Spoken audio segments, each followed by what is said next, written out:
Hi, boys and girls. Today's story is the story of Ferdinand, and I know y'all have read this one, but this is our second read aloud. And you may remember that Ferdinand doesn't play and fight like other bulls. He likes to sit quietly in the grass. But something happens to get Ferdinand chosen for a bullfight. What happens? And what does Ferdinand do when he's in the bull ring? Y'all remember? All right. Again, this is our cover, our back cover, our spine, title, The Story of Ferdinand. Our author and the drawings are by Robert Lawson. That's our illustrator. And we have our pages of the book. Now, the story of Ferdinand. Once upon a time in Spain, there was a little bull and his name was Ferdinand. All the other little bulls he lived with would run and jump and butt their heads together.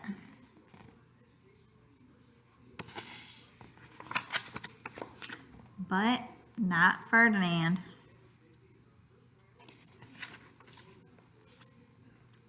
He liked to sit quietly. He liked to sit just quietly and smell the flowers. He had a favorite spot out in the pasture under a cord tree. And the pasture is just like a field of grass. It was his favorite tree, and he would sit in the shade all day and smell the flowers. Sometimes his mother, who was a cow, would worry about him. She was afraid he would be lonesome all by himself. Why don't you run and play with the other little bulls and skip and butt your head, she would say. But Ferdinand would shake his head. I like it better here, where I can just sit quietly and smell the flowers. His mother saw that he was not lonesome, and because she was an understanding mother, even though she was a cow, she let him just sit there and be happy. He was a happy bull. As the years went by, Ferdinand grew and grew until he was very big and strong. All the other bulls who had grown up with him in the same pasture would fight each other all day. They would butt each other and stick each other with their horns. What they wanted most of all was to be picked to fight at the bullfights in Madrid. Now, when they say butt each other, it means that they use their head and their horns and they just kind of smash into each other just like that. And that's what you call butt heads.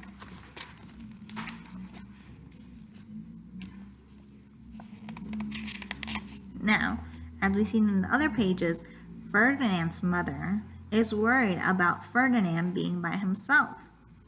Why does she decide to let him stay in the pasture by himself? Do y'all remember why? Yeah, it's because Ferdinand's mom was very understanding. So she just let him be and let him do his own thing.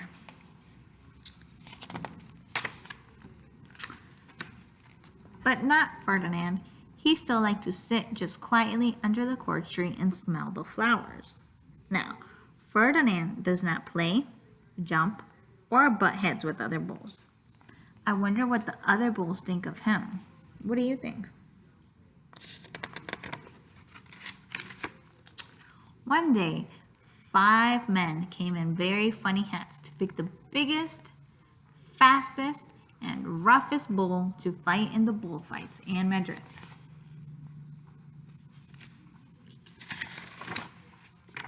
All the other bulls ran around snorting and butting, leaping and jumping, so the men would think that they were very, very strong and fierce and pick them.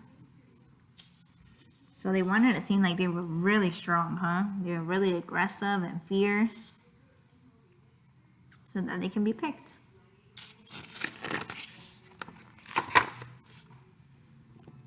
Ferdinand knew that they wouldn't pick him, and he didn't care. So he went out to his favorite cork tree to sit down. He didn't look where he was sitting, and instead of sitting on the nice cool grass in the shade, he sat on a bumblebee. Uh-oh. Well, if you were a bumblebee and a bull sat on you, what would you do? You would sting him. And that is just what the bee did to Ferdinand. Uh-oh. I think that hurt. Wow, did it hurt. Ferdinand jumped up with a snort. He ran around, puffing and snorting, butting and pawing the ground as he worked crazy. Uh-oh. So it looked like he was mad, right? Because he was snorting like that. And he was puffing and butting. Remember what butting means? You smash your head. And pawing. Pawing is kind of like jumping. So it did seem like he was crazy, right? The 5 men saw him and they all shouted with joy. Here was the largest and fiercest bull of all. Just the one for the bullfights in Madrid. Uh-oh. Now they think Ferdinand is big and fierce and large. But they don't know that it was just a bumblebee that stung him. So they took him away for the bullfight. For the bullfight day in a cart. There they go.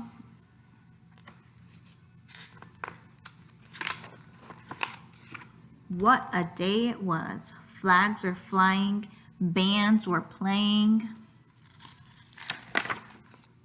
and all the lovely ladies had flowers in their hair.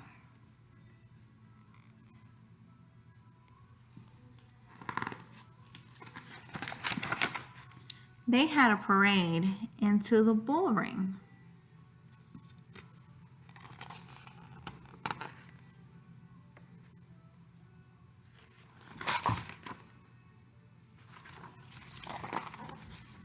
First came the banderilleros with the long, sharp pins with ribbons on them to stick in the bull and make him mad.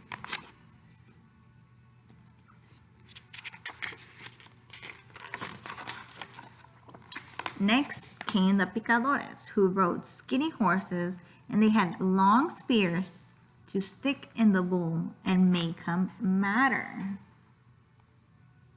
So all this, they'd use it just to get the bulls mad.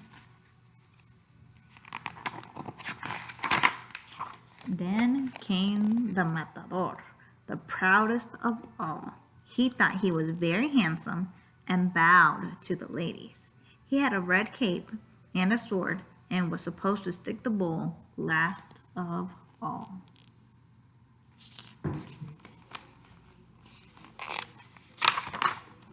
Then came the bull, and you know who that was, don't you? Who was the bull? Ferdinand.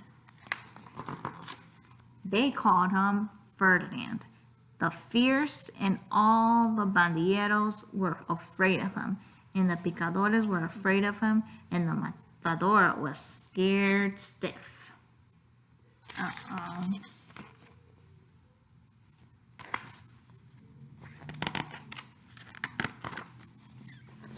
Ferdinand ran into the middle of the ring, and everyone shouted and clapped because they thought he was going to fight fiercely and butt and snort and stick his horns around. Look at all the people, and they're there to watch Ferdinand and the matador. Why do you think they were all afraid of him? Was it maybe because he just looked really big and large and fierce? But not Ferdinand. When he got to the middle of the ring, he saw the flowers and all the lovely ladies here. And he just sat down quietly and smelled. Uh-oh. And that's his favorite thing, right? He loved to smell flowers. He didn't like to fight. He wouldn't fight and be fierce no matter what they did. He just sat and smelled, and the bandilleros were mad, and the picadores were madder, and the matador was so mad he cried because he couldn't show off with his cape and sword. Look, all of them are mad.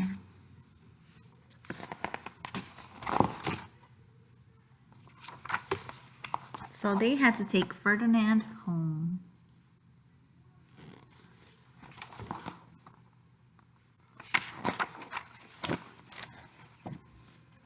And for all I know, he is still sitting there. He is sitting there still, under his favorite cork tree, smelling the flowers, just quietly. He is very happy. There's Ferdinand, under his favorite tree. The end. Did y'all like that book?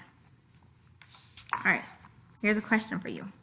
How do you think the other bulls felt about Ferdinand being chosen to go to Madrid? How do you think they felt? My other question is, the people watching Ferdinand in the bull ring enjoy bullfights. How can you tell that people are very happy and excited about the bullfight? What do you think? How do we know that they are happy? All right. So I'll let you think about that, and I will talk to you guys next time. Bye, guys.